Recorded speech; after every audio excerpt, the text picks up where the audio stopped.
میں ایک واقعہ آپ کو سناتا ہوں جو خود میرے ساتھ پیش آیا۔ میرے پاس کئی سال پہلے کی بات ہے، جرمنی سے ایک صاحب کا میرے پاس خط آیا اور انہوں نے اپنا حال یہ لکھا کہ میں پاکستان میں تھا اور وہاں سے پھر میں روزگار کی تلاش میں جرمنی آ گیا۔ جرمنی جب آیا تھا تو اس وقت دین کا کوئی احساس میرے دل میں نہیں تھا، دین کی کوئی فکر میرے دل میں نہیں تھی۔ میں صرف دنیا کمانے کے لیے یہاں پر آ گیا تھا، تو نہ اپنے دین کی کچھ خبر تھی، نہ معلومات تھی، نہ اس پر عمل تھا۔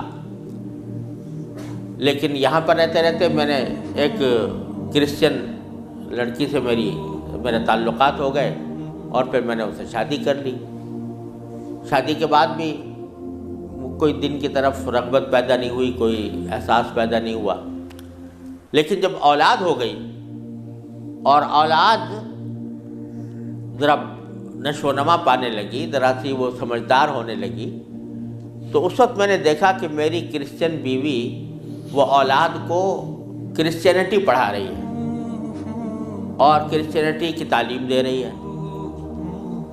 تو اس وقت میرے دل کا اندر کا سویا ہوا مسلمان جاگا کہ یہ میری اولاد ہے اور یہ کرسچن بننے جا رہی ہے، میری بیوی اس کو کرسچینٹی پڑھا رہی ہے۔ تو میں نے اپنی بیوی سے کہا کہ تم اس کو یہ کرسچینٹی مت پڑھاؤ۔ بیوی نے کہا میں کیوں نہ پڑھاؤں، یہ میری بھی اولاد ہے اور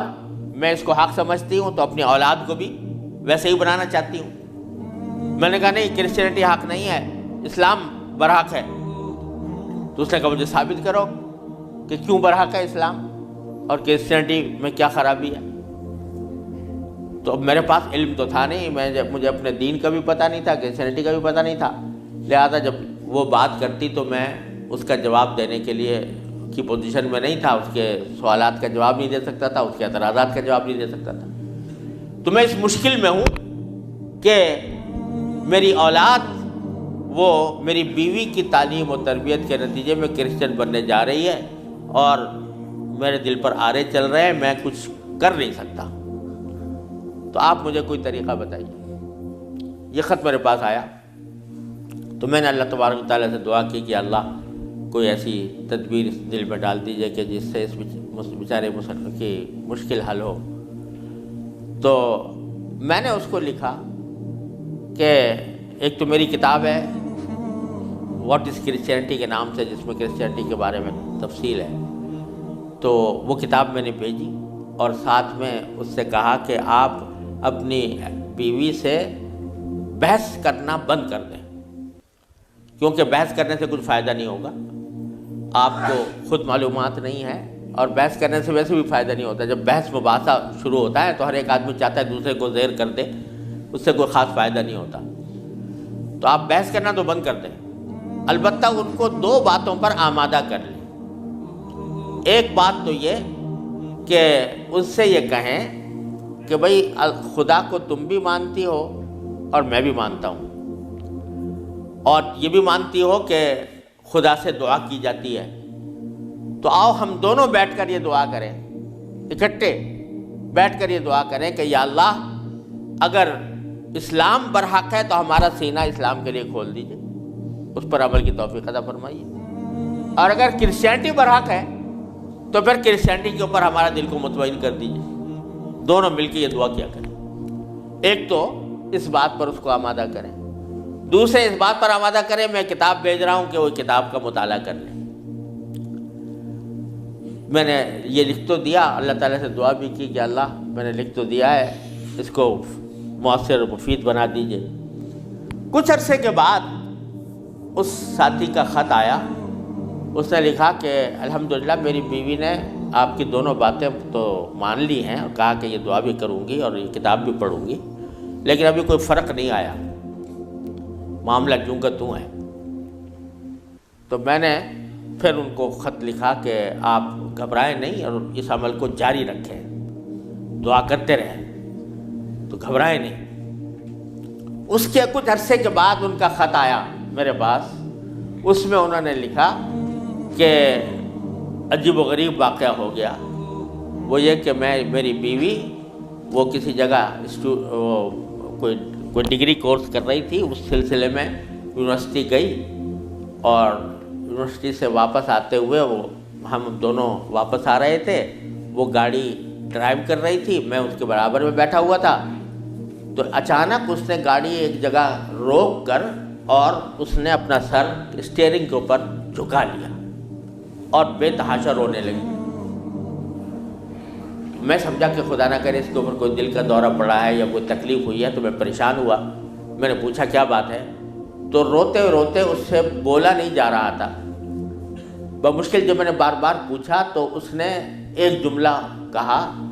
کہ میں اور کوئی تکلیف نہیں ہے، بس مجھے تم مسلمان بنا دو، اسلام میں قبول کرنا چاہتی ہوں۔ کہتے مجھے اپنے کانوں پر اعتبار نہیں آیا کہ یہ وہی عورت ہے کہ جو اتنی شدت کے ساتھ مجھ سے بحث کیا کرتی تھی، اور اب یہ کری کہ میں نے کیا کہا، تو بار بار میں نے اس سے پوچھا تو اس نے کہا کہ نہیں، میں سچ کہہ رہی ہوں کہ مجھے مسلمان ہونا ہے، تو مجھے کہیں لے جا کر مجھے مسلمان بناؤ۔ میں پھر اس کو فوراً اسلامی سینٹر میں لے گیا، وہاں جا کے اس نے کلمہ شہادت پڑھا، مسلمان ہوئی، اور اس نے خط میں لکھا تھا کہ یہ اتفاق سے یہ دن رمضان کا تھا، اور آج پہلا موقع ہے کہ ہم دونوں نے سحری میں اٹھ کر ہم دونوں نے اکٹھا روزہ رکھا ہے، اور آپ کو خط لکھ رہے ہیں، اور دوسرا خط میری بیوی کی طرف سے ہے۔ تو دوسرا خط اس کے ساتھ تھا اس کی بیوی کی طرف سے، اور اس نے مجھے لکھا تھا کہ میں آپ کا شکریہ ادا کرتی ہوں کہ آپ نے مجھے ایک ایسا طریقہ بتایا جس کے ذریعے اللہ تبارک و تعالیٰ نے مجھے ہدایت عطا فرمائی۔ تو یہ میرے خود اپنے ساتھ پیش آیا ہوا واقعہ ہے۔ اللہ تعالیٰ سے اگر ہدایت مانگی جاتی ہے وہ دعا رد نہیں ہوتی۔ یعنی بہت سی دعائیں جو ہم دنیا کے لیے مانگتے ہیں کہ یا اللہ ہمارا روزگار لگ جائے، ہماری دولت میں اضافہ ہو جائے، اس میں ضروری نہیں کہ اللہ تبارک و تعالیٰ وہی چیز دے دیں جو آپ نے مانگی ہے، اس لیے کہ بعض اوقات اللہ تعالیٰ کے علم میں ہوتا ہے کہ یہ چیز اس کو دیں گے تو اس کے لیے نقصان دہ ہوگی، کوئی اور چیز دے دیتے ہیں، اس سے اچھی چیز دے دیتے ہیں۔ بعض مرتبہ آدمی مانگتا ہے کہ مجھے میری دولت میں اضافہ ہو جائے، لیکن اللہ تعالیٰ جانتے ہیں کہ اس کی دولت میں اضافہ ہوگا تو پتہ نہیں یہ کس وادی میں جا کے گرے گا، لہذا وہ نہیں دیتے اس کو، لیکن دعا کا ثواب اس کو دے دیتے ہیں۔ اسی طریقے سے بعض اوقات دنیا کے بارے میں اگر یہ ہو کہ بھئی اللہ میاں مجھے محسن فرض کرو کہ بیمار ہے تو شفا مل جائے، تو بیماری کے اندر بعض اوقات اللہ تعالیٰ جانتے ہیں کہ اس کا بیمار رہنا ہی اس کے حق میں زیادہ فائدہ مند ہے، تو وہ بعینی ہی وہ چیز نہیں دیتے لیکن اس سے اچھی چیز عطا فرما دیتے ہیں۔ یہ اللہ تبارک و تعالیٰ کی سنت ہے دنیاوی چیزوں کے بارے میں۔ لیکن اگر کوئی ہدایت مانگے سچے دل سے، یا اللہ مجھے ہدایت دے دے، یا اللہ مجھے سیدھے راستے پر چلنے کی توفیق دے دے، یا اللہ میری اولاد کو سیدھے راستے پر چلنے کی توفیق دے دے، تو یہ دعا رد نہیں ہوتی، اور یہ دعا ضرور قبول ہوتی ہے بشرطے کہ مانگنے والا ہو، سچے دل سے مانگے، خشوع کے ساتھ مانگے، اللہ تعالیٰ سے مانگنے کے انداز میں مانگے، تو اللہ تبارک و تعالیٰ وہ دعا رد نہیں فرماتے۔ بلکہ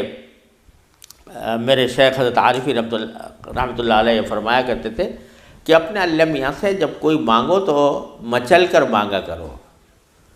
یعنی اپنے اللہ میاں سے باتیں کیا کرو، کہہ دیا کرو یا اللہ یا تو مجھے ہدایت دے دیجئے ورنہ آخرت میں مجھ سے مواخذہ نہ فرمائیے گا، یا تو مجھے ہدایت دے دیجئے، گناہوں سے بچا لیجئے، اپنی نافرمانیوں سے بچا لیجئے، یا پھر آخرت میں میری گرفت نہ فرمائیے گا۔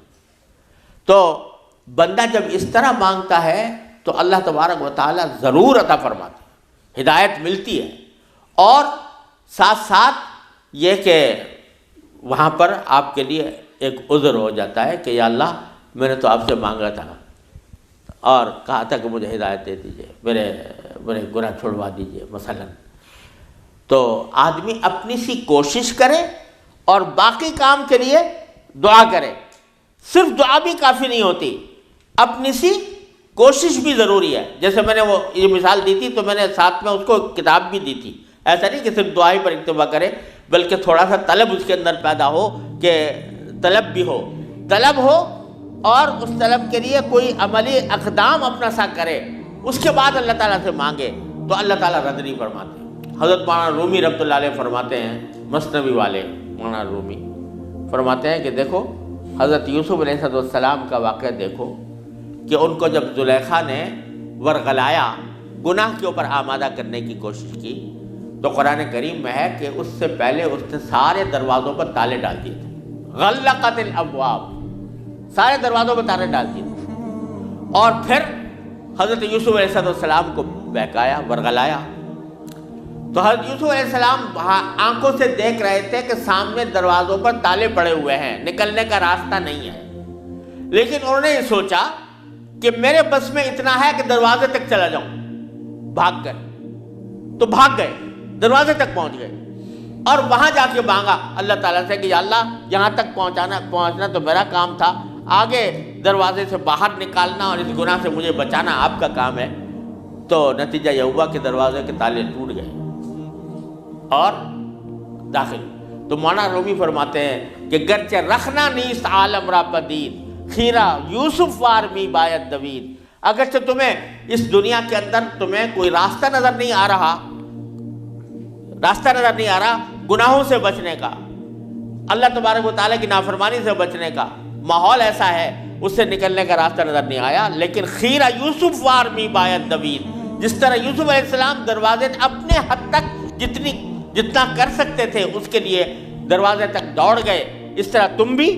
دوڑ جاؤ اور پھر اللہ تبارک و تعالیٰ سے مانگو، تو اللہ تبارک و تعالیٰ انشاءاللہ رد نہیں فرمائیں گے۔ اس لیے میں عرض کرتا ہوں کہ اپنے معمولات میں، روزمرہ کے معمولات میں یہ بات شامل کریں کہ رات کو سونے سے پہلے اللہ تبارک و تعالیٰ کی بارگاہ میں اپنی بھی اور اپنی اولاد کی بھی، اپنے گھر والوں کی بھی ہدایت کی دعا فرمائیں۔ اللہ یا اللہ اپنے رحمت سے ہم چاہتے ہیں کہ ایسا کریں، اپنی طرف سے کوشش بھی کر رہے ہیں، یا اللہ اپنے فضل و کرم سے اپنے رحمت سے اس کوشش کو کامیاب بنا دیجئے اور ہمارے دلوں کو پھیر دیجئے۔ قرآن کریم حضور اقدس صلی اللہ علیہ وسلم دعا تلقین فرمائی، یا مصرف القلوب صرف قلوبنا علی طاعتک، اے وہ ذات جو دلوں کو پھیرنے والی ہے، اے اللہ ہمارے دلوں کو اپنی طاعت کی طرف پھیر دیجئے، اپنی اطاعت کی طرف پھیر دیجئے۔ یہ دعا سرکار دو عالم صلی اللہ علیہ وسلم تلقین فرمائی۔ تو یہ دعا ہر روز بندہ مانگے اللہ تبارک و تعالیٰ سے، انشاءاللہ رد نہیں ہوگی، انشاءاللہ ضرور کامیابی ہوگی۔ اپنی طرف سے کوشش جاری رہے اور ساتھ ساتھ اللہ تعالیٰ سے مانگتے رہیں، انشاءاللہ یہ کوشش کبھی رائے گاہ نہیں جائے گی، اللہ تبارک و تعالیٰ اس کو ضرور قبول فرمائیں گے۔